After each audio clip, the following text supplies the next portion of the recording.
Hi friend, তো যে সমস্ত ক্যান্ডিডেট WBSI পরীক্ষা দিয়েছো তাদের জন্য আজকে ভিডিওটা খুবই গুরুত্বপূর্ণ। তো তোমরা মনোযোগ সহকারে দেখবে, আর যাদের ভালো লাগবে না তারা স্কিপ করে বেরিয়ে যাবে। তো প্রশ্ন তোমাদেরকে বলি যে প্রশ্ন লেভেলটা কেমন ছিল। ঠিক আছে, প্রশ্ন লেভেলটা একবারই ইজি ছিল। ঠিক আছে, ইজি বলা যায়, একবারই ইজি, পানির মতো প্রশ্ন ছিল।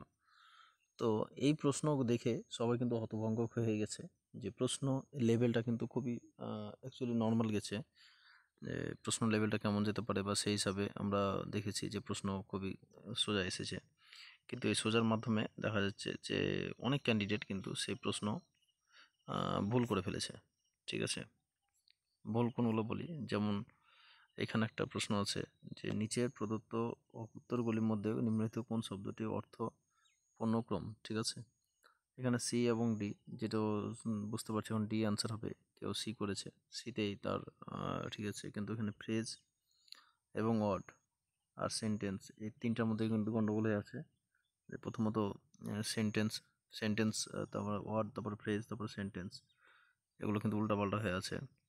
তারপরে আরও কিছু প্রশ্ন আছে, যে প্রশ্নগুলো হয়তো এই যেমন এই প্রশ্নটা অনেক ক্যান্ডিডেট কিন্তু ভালো ভালো ক্যান্ডিডেট কিন্তু এই প্রশ্নটা কিন্তু ভুল করেছে। কেউ 961 করেছে, কেউ 441 করেছে ভুল বসতে। এটাই উত্তর এটাই হবে, কিন্তু অনেক ক্যান্ডিডেট কিন্তু অপশান সি এ করে দিয়েছে।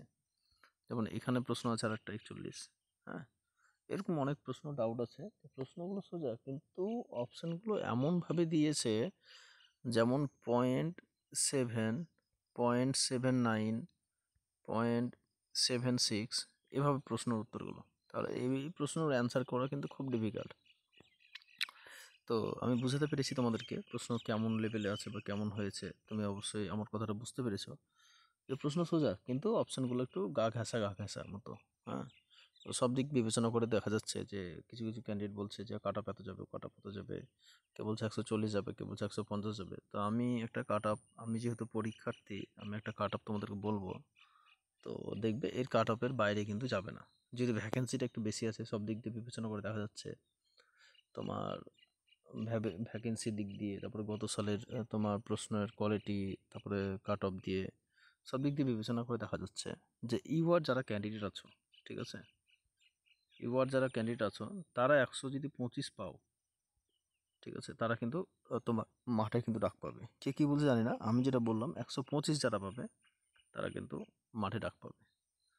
ঠিক আছে, ইউআরে 125এই তোমরা ডাক পাবে, এর বেশি কিন্তু যাবে না। প্রশ্ন যেহেতু সোজা, প্রশ্ন সোজা, কিন্তু এই প্রশ্ন এরকম কোয়ালিটি হবে কেউ কিন্তু ভাবতে পারেনি। সেই জন্যই বললাম 125-এর বেশি কিন্তু যাবে না। ওবিসি এ বি তোমার 120 আশেপাশে ধরতে পারো, 120 আশেপাশে ধরতে পারো ওবিসি এ এবং বি। যদি ওবিসি এ বি এবং এর মধ্যে গন্ডগোল লেগে আছে, কিছু ক্যান্ডিডেট ওবিসি এ ছিল, বি এ দিয়েছে, বি এ ছিল, এ দিয়েছে, 120 বেশি যাবে না। ওবিসি এ এবং বি, ওবিসি এবং বি এ বি 120 বেশি যাবে না।